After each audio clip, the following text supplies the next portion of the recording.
All right, we're Okay, on. so Mia we're O'Leary, on. hey, how you doing? I'm good. How are you? Good, good. We're just chatting offline. I said, hang on a sec, let me hit record for us. Get We're into it. started. Yeah, so uh, yeah. Tell us what's going on. Where are you at? so just coming off a little bit of a break after the tier championships with the Oz A team. Yeah. It was like definitely a bit of almost a wake up call for my skills. Mm, I'm definitely going to be working skills a lot leading into the Olympic trials like year.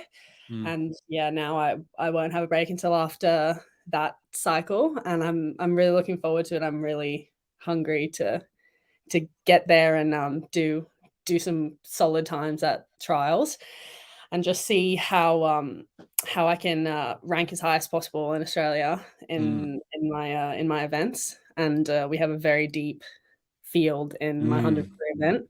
Yeah. Um, it's incredible. I like feel it's such a privilege to race the girls that I race, Mm, and everyone says, "Oh my gosh, like you get to race these people all the time," and I forget about it because it's like such a cool thing. yeah. And if you like sit back and think about like younger yourself racing the people you're racing Mm. now, it's crazy. So yeah, I'm really looking forward to this Olympic prep and this Olympic cycle. So your events are primarily your 50 and 100 freestyle? Yeah, so I did do breaststroke and butterfly. Hmm. Um, I'm not very good IMer. People have tried to make me an IMer, and the backstroke really lets me down. There's always um, one leg that gets there's you. always one, Yeah. and like they're like, "Oh, you can do breaststroke, you can catch up," but I'm like gone after that Mm. backstroke. I sit like a little dish, and it just like drags me through the water. But yeah, I did some breaststroke when I was younger. I still like a good 50 breast. But yeah, predominantly the sprint freestyles is where I'm focusing on right now. So I guess the world is asking what's going on in Australia right now with Australian sprinting. Why are you so deep? Honestly, I have no idea. I just think I think it's insane. I love it. It's one of the best things to be a part of, and to get up and race Olympic champions, world record holders every time you get up and race. Mm, That's something that like not a lot of people can say that they do. And I it's such a privilege to like be around the people that I'm around, and they're just normal people. They're great people too. And like they're friends and they're awesome people. I have no idea what we're doing, what's in the water over here, but mm. girls sprint free is pretty solid. Yeah, it's like some come in, they've been there for a while, and you think to yourself, okay, they're getting older and they might move on, and then all of a sudden there's three more that are coming through. It's like, what is happening? It's Yeah, crazy. there's a multitude of people.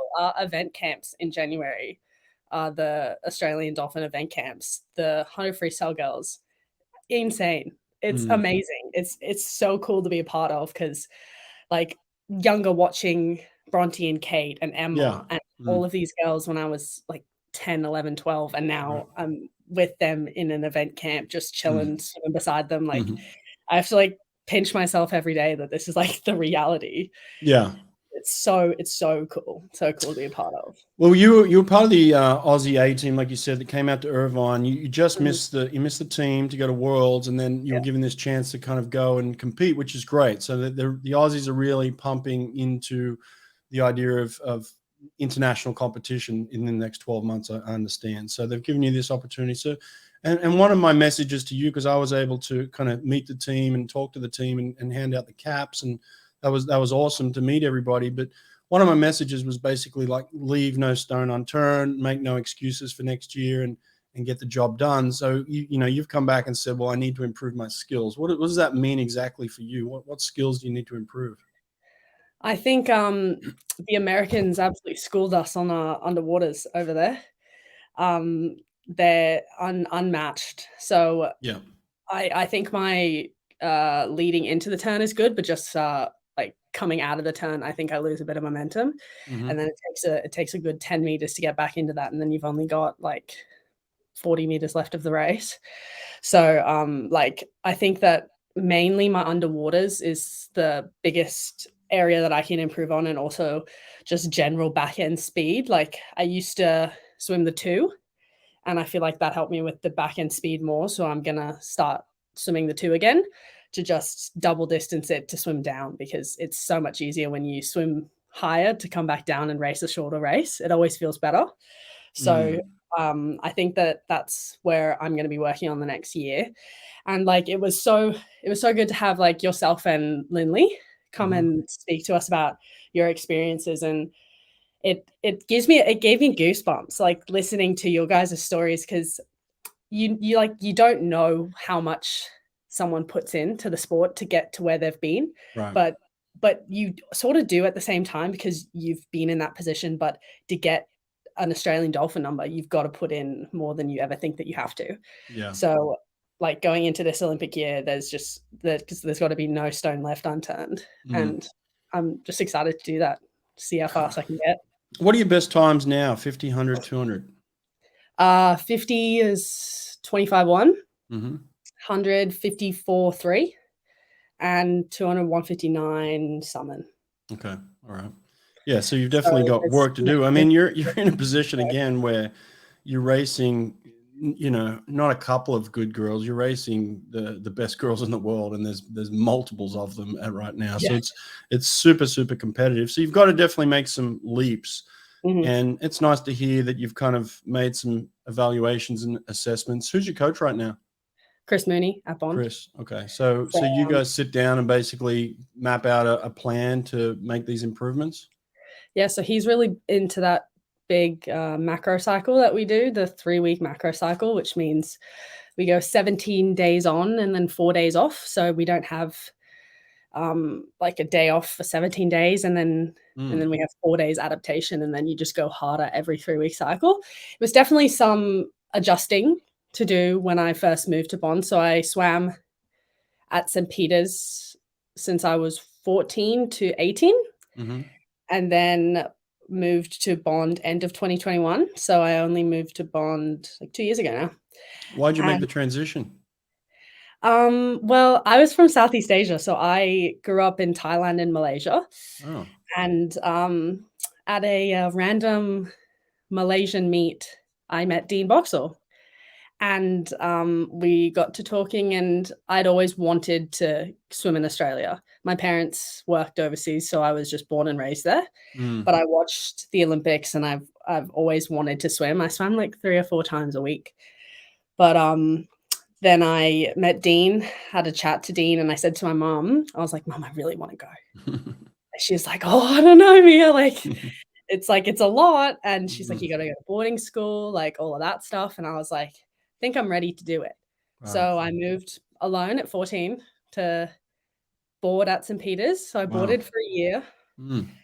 And then I was lucky enough for my mom and my dad to go, yeah, she really wants to do this. How about we move over? So I was the youngest of 4. Wow. And I have an older brother and 2 older sisters. So that's how I got into swimming. I just went to their swimming lessons. And I stayed at St. Peter's for 5 hell months, which is our January, just like so hard in Jan. And then I just felt like I just needed a different environment, different change. Like when you've been in an environment for a long time and you kind of feel stuck. Right. So I was like, I've never been anywhere else in Australia. Like I'd never left Brisbane. I'd only gone to Sydney for like age nationals, and that was it. Like I was like, I don't really know Australia. So had a chat to Dean. He gave my name to a couple of coaches, and then I got a phone call from Chris. And I'd never really spoken to Chris, and I'd seen him on TV and around the pool, but I'd known a few of his swimmers, and he said, hey, I'm building a team at Bond, and I'd really like you to be a part of it. And I was like, okay, well, I don't really know. So then he's like, just come down. So I came down and had a look, and you walk into Bond and it's the most insane facility ever. And I just walked around and I looked at my mom and I was like, I'm going here. So that's kind of how I ended up at the Gold Coast, and I've been loving it. I absolutely love it down here. It's the best. I love the beach. I love the water. Even in winter, it wasn't that cold. So it was probably just needed a change. Nothing really. Yeah, beautiful. Sitting. So I just thought I just had to get out and get into a new environment and just start afresh, start anew, go somewhere. Do you go to Bond as well? Do you study at all? Yeah, so I study Bachelor of Business and I'm majoring in marketing.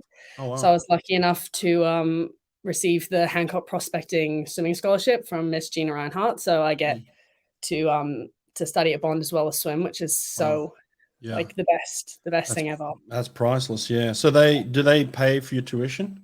Yeah, so I get a Wow. bursary for like Wow. university, which Oh, that's is fantastic. incredible. Yeah. Yeah. That's one of those things that has only come on recently, and hasn't been that many opportunities for people. So to hear that is amazing that you can study and swim and get it paid for, which is cool. Well, how does it work then? So you go to school. I know that previously when you're enrolled and you're an athlete, you were kind of either a student at university or you're an athlete out of university. There was no kind of mixing of the two. So at Bond, how do the teachers work around your schedule? Well, I think because it being a smaller university, I went to University of Queensland for a year before I moved to Bond. Okay.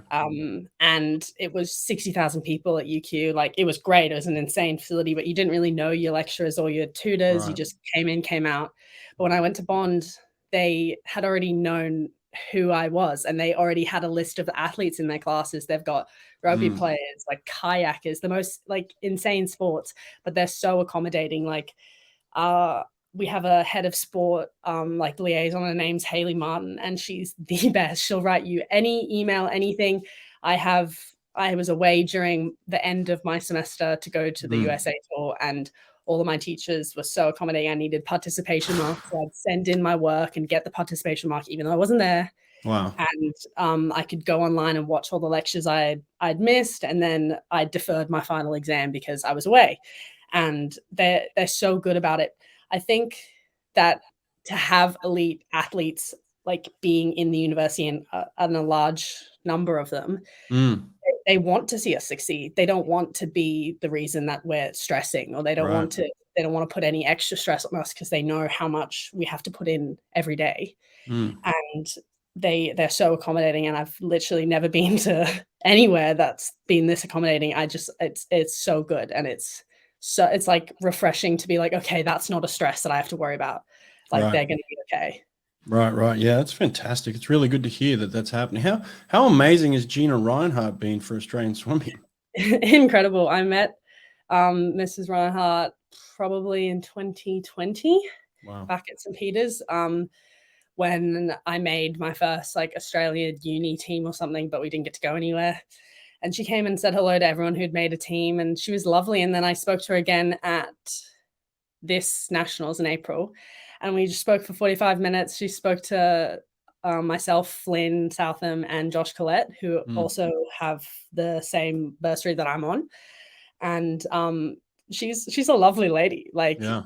she's so down to earth and like everyone you wouldn't think so because she's such a like public figure in Australia, but she's a lovely lady. I went to her house and had a dinner Wow. with a bunch of other athletes as well. Like she's just great. Like she's such a nice lady. Yeah, it's amazing, and she's given so much money and so much support, and it seems to go directly to the athletes, which is fantastic. It doesn't get It held does. up. Why does she love swimming so much? You think? I actually don't have like a definitive answer. I've asked that before too, but she just said since she was younger she's loved swimming and just Wow. like thought that the athletes deserve more. Mm, And the amount of work that we put into the payout that we get is very little. yeah. So she was like, I just want to help as much as possible. And she Right. does. And That's it's brilliant. incredible. That's awesome. That's awesome. Yeah. So you said you had before we jumped on here, you said you'd just been back your first week. What's the first week of training like for you? So we came back. There was some people going to junior worlds, some people heading off to World Cups. So there's like a little bit of difference in the squad. Three of our guys just left to junior worlds Okay. in Israel. And it was kind of like jump back in, like legs going on the treadmill, just go because they were still prepping for junior world. So I just jumped in and was a part of that. So we usually do double Monday, double Tuesday, single Wednesday, double Thursday, single Friday, single Saturday. So for the first week I did all mornings and an afternoon, and then this week I was full. But Yeah, it's been difficult. You don't know how much a break affects you until you get back in the pool and you're like, I've forgotten how to swim. How do you move? Yeah, it goes quick, doesn't it? Yeah, it does. But the first week is pain. First week is pain, and the second week you're like, oh, I kind of remember how to do this again. And then you get to a main set and you're like, wow, I'm never having any time off ever again. Yeah. Talk to me more about this concept of the 17 and 4. So during the 17 days, it's consistent. You don't have a day off. Do you have a recovery day in there? So we've got one Sunday. So we've got first week, we do double Monday, single Tuesday, double Wednesday, single Thursday, double Friday, single Saturday, single Sunday. Okay. So we go all week. Right. And then next week we go double Monday, one Tuesday, double Wednesday, one Thursday, one Friday, one Saturday. Okay. Then we have the first day of rest, which is Sunday. Okay. And then we go into the third week where we go Monday morning, Tuesday morning, Wednesday morning. That's it for the week. Rest of the week is adaptation, and we come back and start again. And adaptation is what? You're just off completely? So Mooney calls it athletic intelligence. So we go for a run, or you go for a 10K walk, because we're on the Gold Coast. You can just walk up the beach. Right. And you go to Pilates or go to hot yoga or do something that's athletically intelligent, but not in the pool. I like that. I like it too. I think it's really beneficial because also we're a little bit limber and we're a little bit like baby giraffes out of water. So to have the like on land aspect, I like too, because I like some Pilates and I like yoga. It just keeps you like connected, I think. Do you do that stuff on your own, or do you do it in groups? Like, are you ready to see the back of people for 4 days and just be like, leave me alone, I'm going for a 10K walk by myself? I think we're all really good friends. We all do see each other in the 4 days off. But I like to go to hot yoga with my dad and my partner, and I go to Pilates where I live, and I just like sometimes do it by myself, sometimes do it with other people. We hang out with each other a fair bit. We are kind of like one big family. Yeah, I love it. Yeah. So then I guess you're back in now. What's the racing plan between now and say trials? When are the trials for the Aussies anyway? June next year. Oh, so you got a long time. So what's the racing plan between now and then? So the next race that I'll do will be Queensland States in December. Okay. And then after that, we'll probably do 2 or 3 more racing opportunities before trials. Definitely nationals, probably 1 or 2 Gold Coast or Queensland prep meets before. That'd be a good time to chuck in my 200 freestyle, see where that's at. And I just love racing. And like I was given the opportunity to go to the World Cups as well later this year. But I'm gonna respectfully bow out of that because I want to go while I'm all guns blazing, and I want to make sure that like I get the best opportunity and the best racing out of myself to like better myself. So I think that having a good solid block between now and December will be much more beneficial than having it broken up and going to World Cups. And like World Cups is such a cool experience. Like I really want to go, but I'll go 1 year. But I think the solid block between now, States, reevaluating after States, seeing what I can work on, see where the gaps are, and then put that into play before nationals and then trials. Yeah, I mean, there's no foolproof solution to like getting up at trials and being at your best, right? Like you've just got to go with a game plan. It does sound a little alarming that you're only going to race 4 times between now and June next year. That doesn't seem like a lot of racing to me. Yeah, when you put it that way, it does seem like a little bit, but we race through training, so it's not really.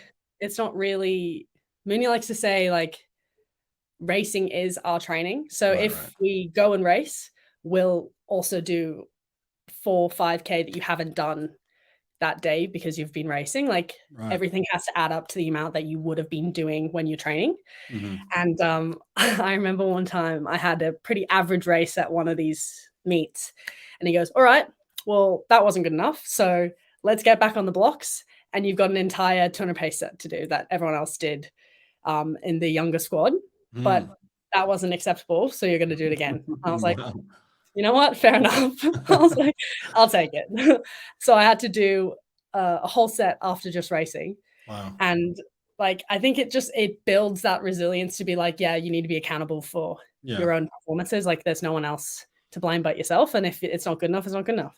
Sure. And you gotta get better. So what are you gonna do between like now and the next one? I like that. I mean, it kind of explains the Australian mentality right now, that you have to be that way. You have to be tough. You have to be focused. You have to be race ready, and you have to get the job done. So, in terms of suiting up in practice, do you guys do that? Yeah, we do it quite a bit, actually. We'll suit twice or even 3 times a week. So we'll suit major sessions, which are either on a Tuesday afternoon, Thursday afternoon, and Saturday. And again, going back to Mooney, just thinks that the best training is racing. So put us up against the people that are the closest to us. I've got Miller Jansen, who's in my squad as well, going off to juniors, and she's similar times to me, and we just go up against each other. Flynn goes up against Ben Armbruster goes up against Jesse. Like all of these people that are similar times just go up against each other and race because he just thinks that the more racing that we get, the better that our actual races are going to be. Right. And it puts us under pressure in the training environment so that when we get to the race, it's not a foreign environment. It's not a foreign thing that you have to deal with. The pressure's on at training, and the pressure's going to be there when you go to a big event like trials. It's not anything that's different that we haven't done before. Right. Yeah. I really enjoy that. Now, what about your training itself? How's it broken up then? So you said you're on average doing about 4 or 5K a workout. Is that correct? Yeah, like 4 to 6 a workout. Mm-hmm. We've got Monday, Wednesday, Friday gyms. So those mornings are a little bit longer swims, and then we go into lifts. I really enjoy gym. Gyms are great. So you swim and then lift after the swim? Yeah. Okay. So Monday and Wednesday we swim first, then lift second, or the other way around, and then Friday it's the opposite. Whatever we did the week before, we swap it. Oh, okay, right. But yeah, 4 to 6K a session. With the majority of us, the highest we'll go is a 200. So most of our squad is sprint based, and I quite like that. Being around people that just want to swim fast all the time. We don't really have a stop button. And Mooney will put up sets and go, guys, I've put the PB plus here, so you have to do that. No one go any faster. That is the time we have to do. Everyone goes faster. And then he's like, guys, I put the PB plus 10 there, PB plus 8 for a reason. And he's like, you're going to die the rest of the all of us every time. It's going to be a long 17 days, guys. You might want to pace this out. It really is. You get to Sunday on the first week, you're like, gosh, this is going to be the longest time. You kind of sell your soul for week 1 to have 4 days off at the end of 3 weeks. Yeah. So how do you understand your paces? Do you guys use those QAS charts that have been floating around? Yeah, so we've got the QAS charts. We've also got like Jason Bartram and Simon from the QS that come to our pool for our main sessions, and like most times that they're there when we're training, and they'll get our rates, they'll get our stroke rates, they'll get our 15, they'll get videos, they'll get most things. Like a lot of swimming in Australia right now is technical. Like we go back and we watch footage all the time of us swimming, and they've got GoPros everywhere. Like you don't even know, and there's a camera there, and you've turned and you don't, and you've done a pretty average turn, and the camera's caught it, and you're like, oh no, I'm going to be told off about that. But it's good. It keeps you accountable, and just small cues that they say with like certain people. They've got our whole files. Every single video that's ever been taken of us is on an iPad in a little locker, and it's got your name on it. You click on it and you can see all the videos of yourself. Damn. And it's so technical, and I think that's where Australia has a pretty big edge right now.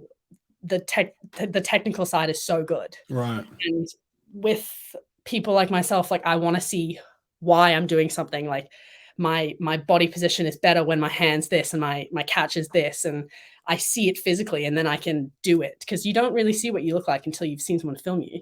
Right. And you're like, oh, I can see that needs to be changed. So I'm going to do that next time they film it. You look way better. Do you think you're reviewing video almost every workout? Probably like 3 times a week. Yeah. There's a few of us that are categorized by QAS in our squad. So we just roll through with Simon. We're lucky enough to have a 50 and a 25-meter pool in the same facility. So if we're training in the 50, we'll go up to the 25, work with Simon for like half an hour, and then the next person will swap over. Oh, okay. It's really good. Right. What about start work? I find starts are the hardest thing to adjust and make changes to, aren't they? Yeah. It's something that you really get into when you're younger, and you've got that way of starting, and that's the way you start for many years. Yeah, And then someone comes along and goes, actually, let's change that. And you're like, I feel weird now. Yeah. But real hard to change. Very, very hard. And then they'll be like, well, this needs to be changed. This needs to be changed. And they tell you 10 different things. And you're like, wait, I need one. I need to work on one right now. Yeah. But my start was being changed a few times throughout the last like 3 years. I've looked at videos back from 2021. I had a very American dive. I had a very head up, throw, whole body over dive. And I was coming off the blocks like a lot slower than the rest of my competition. So we went back, went over it, and I like did certain drills every day to make sure that like I got my head down and faster into the water, and it's really made a difference. And that was from the QS filming and saying your knees dropping below 90 degrees on your back foot, and you're not on the ball of your foot, so you're not using the pressure from your back foot. And there's so many different things that like make a good dive. And we've got really good divers in our squad, especially like Ben Armbruster. He's got one of the best dives in Australia. And like just watching him and being like, Ben, help, and then he'll go change this, try this, and then you just fly off the box like, oh, that was so good. Wow. But when you're fatigued and get into that training environment, and then there's someone that goes, hey, do this with your foot, and then helps you, and then you're like, wow, that's so much better. Yeah. That's awesome. What about some of the other resources? Are you using, say, do you have like nutritionists, psychologists?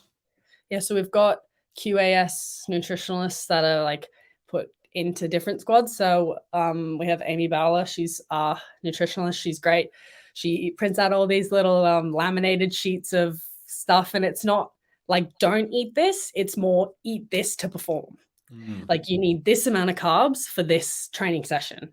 So we've got like color-coded sessions that we need to be eating certain things before the sessions to make sure that we've got the right fuel to get through the session. And then there's some drinks like Powerades and stuff and electrolytes to have during the sessions that she writes down for all of us. And it's just so much easier seeing it visually. Like you need 3 rice crackers with peanut butter before their session. Right. Or you need like 2 pieces of toast in the morning. And like, I'm not a very big eater before a morning session. Like it's never been my thing. I don't like eating before a morning session, but I would get to the end of a morning session and just be so tired because I didn't eat anything. So I talked with Amy and I was like, I can't eat. I just can't eat in the morning. It's something that I've tried and I feel ill. So she goes, okay, let me figure something out. So she came back and she found a powder that they use to make beer. This sounds so strange, but it's called maltodextrin powder and it's just pure carbs. So I put it in water, mix it around, and I take 2 scoops, which is equivalent to like 2 pieces of toast in the morning. And she's fixed that. Don't have to have the food. I've just got the straight carbs that I would have had if I had the food. And it made like a world of a difference. That's awesome. Just like having a non-alcoholic beer before practice. Some carbs. That's cool. That's cool. What about the psychology of it? Because look, you've got a deep field, right? And all these women are competing for these spots.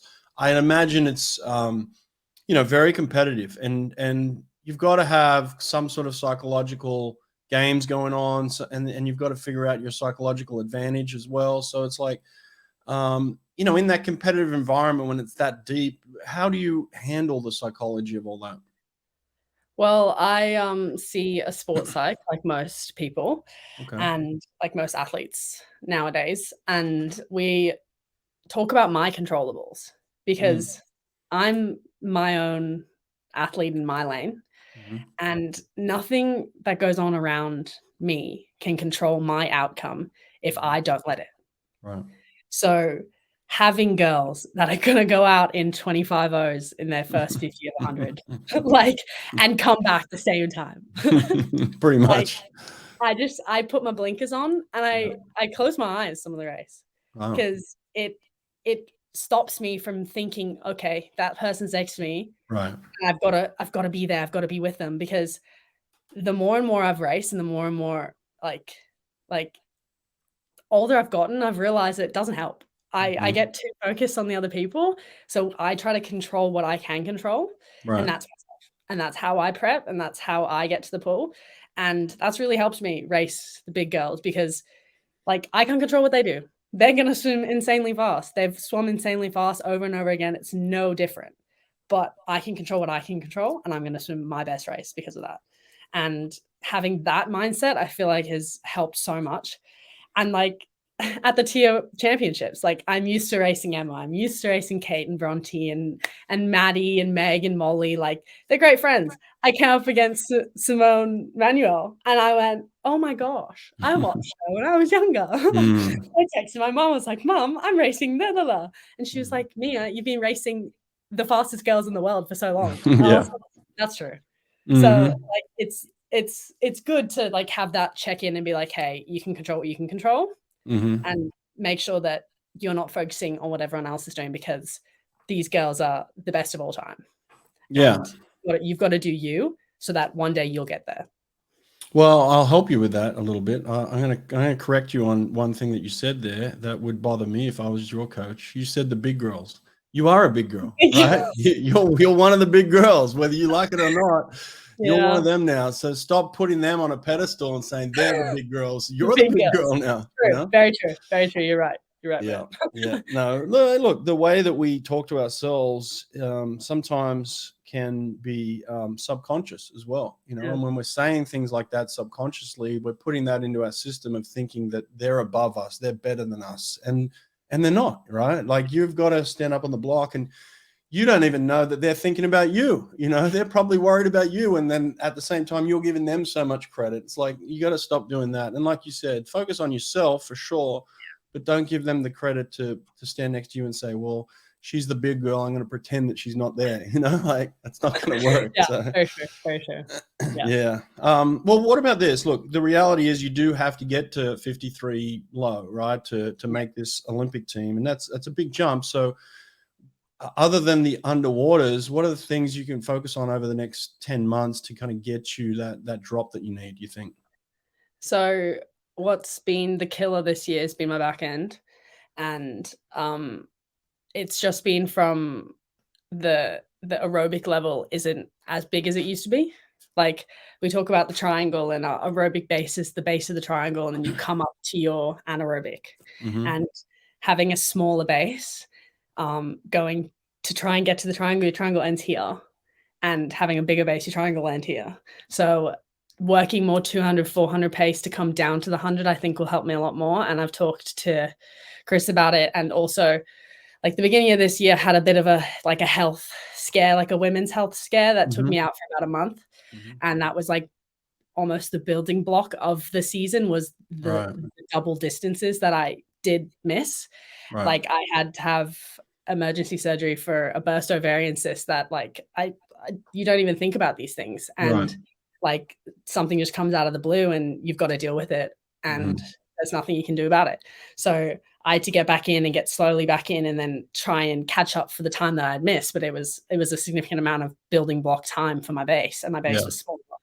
So I think controlling what I can control, couldn't control that, but I can control like my attitude towards training every day. Like no one can say that they go into training and I 100% want to be here every single day. There's going to be days where you're tired, and there's going to be days where it's such a hard thing to get into the pool and just do your training and actually be mentally there and switch on. And I think that's something that I can do better. Like I can switch on more, and I can work on my underwater, because we have thousands of underwaters before now in trials. And if I get 99% of those right in the race when I'm not thinking about it, it will be right. Yeah. And that's what I can control for this prep. So I think getting my aerobic base bigger and controlling my skills and controlling my like kind of being switched on in training to do that and get there. Right. I love it. How old are you? 22? 20. Oh, you're still young. Well, there's a lot of pressures for 20-year-olds, right? Like you've got friends and people around you that aren't as focused and aren't kind of on the track that you're on. You're living on the Gold Coast, which is one of the most beautiful places on earth, a lot of distractions. How do you find that balance between being a normal person and then staying completely focused to trying to be a completely abnormal person and trying to get to the Olympics? Yeah. I have a lot of people be like, why do you do it? Yeah. I'm like, that's not a question that you can ask someone. Like, why do you do anything? Because you want to. Like, people used to ask my mum all the time, how do you get her to swim? Mom's like, have you ever tried to get a teenager out of bed at 4 a.m? You can't do it. They've got to actually want to get up. Right. And like, there's been friends over time be like, just come out with us, just come to the clubs. And I'm like, I'm good. Like, I'm okay. Like, I have training. I want to train as well. I'm like, oh, it's so boring. I'm like, well, that's not the people that I want to be around anyway. And the people that are in my inner circle and are the people that I spend time with know, even if they don't swim, which most of them don't, or don't do like high level sport, but they've seen how much I put into it. They support 110%. And whenever I say, I can't do this, can't do that, can't do this, I have this amount of time on this day, like, let's hang out then, let's go get coffee or go get breakfast, totally down. I have so many high school friends from Brisbane that drive down like almost every week to come and like see me and come and say hi. Like, I have a great friendship group that just supports like everything that I do. And they have no idea about swimming. They have no clue. They're like, did you win your meet? I'm like, yeah. Yeah, I did. Did you do a BP? I'm like, yeah, I did a BP. That's good. That's good to have those people around you that really have no idea. But my family's super supportive and always has been. And my dad used to come up to me when I was 18 and be like, you know, you can stop swimming at any time, right? I'm like, thanks, Dad. Thanks so much. Like, I know that. Thank you. And he's like, you know, we're fine. I was like, I know you're fine. I'm doing this for me. He's like, okay, good. Just checking. I'm like, you don't have to check every week. Like, we're good. It's Every okay. week. It's like he wants you to quit. No, he's testing like, yeah, you get up really early. I'm like, yeah, I do. But now he's doing master swimming and he loves it, so he gets it. Okay, good. There we go. Now, you said you're the youngest of 4. Is that right? Yeah, so I've got an older brother and 2 older sisters. Are they athletes as well? My brother did golf. My sister swam as well till uni. And my sister above me played soccer. So 10 years between me and my brother, 8 years between my older sister and I, and then 4 years between my closest sibling. So we've got like significant gaps in between our ages. So my brother's 30 now, and I forget that when I get older, they also get older. And he was like, I can't believe you're 20. I'm like, I can't believe you're 30. What? But yeah, they all did some sort of sport. So they support like everything I do, and they watch all the races. Like they'll send, what link can we watch on? And I'm like, oh, that's really nice. And I like it. Yeah. That's cool. Well, listen, it's been awesome to get to know you and your training a little bit. Sounds like you got a challenge ahead of you, which is good, you know, but you're fully focused on it. So I like that. Yeah, it's like, from everyone on the outside, it's just incredible to watch the Australians and what they're doing right now and the level that they've taken it to. And I think you touched on the fact that the sport science itself is really at a whole nother level than anywhere else in the world right now. And you're in the right spot. It seems like Queensland, everyone who's a Queenslander has a chance to make the Aussie team these days. So, yeah, it's a very good environment, and I'm really like happy to be in that environment every day and just be with like-minded swimmers and be with the best in the world. And it's something that we'll look back on when I'm old and be like, wow, those were the best. Those are the best days. So I'm just going to enjoy it. Well, listen, it's been great to get to know one of the new big girls on the block. So thank you. Cool. Thanks for having me on. I really enjoyed it. Got someone to follow now. Thanks, me. I appreciate it. Thank you. Bye. Bye.